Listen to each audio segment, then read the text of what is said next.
More than 7 million people are under winter storm warnings, including residents of the Twin Cities and Green Bay.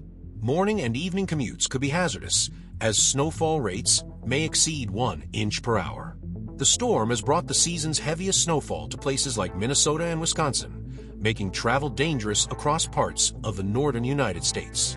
Minneapolis has already received more than 1.5 inches of snow, while Chanhassen, Minnesota, has recorded over 2 inches. According to the Minnesota State Patrol, more than 100 crashes have been reported statewide since midnight, including at least 5 jackknifed semi-trucks. The Minnesota Department of Transportation has deployed over 800 snowplow crews to treat the roads. According to the Federal Aviation Administration, FAA, snow and ice at Minneapolis-St. Paul International Airport have caused flight delays of more than an hour.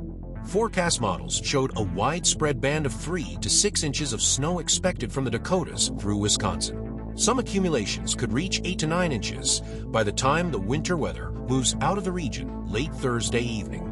Due to the threat posed by frozen precipitation, more than 12 million residents are under winter weather advisories or winter storm warnings issued by local National Weather Service offices.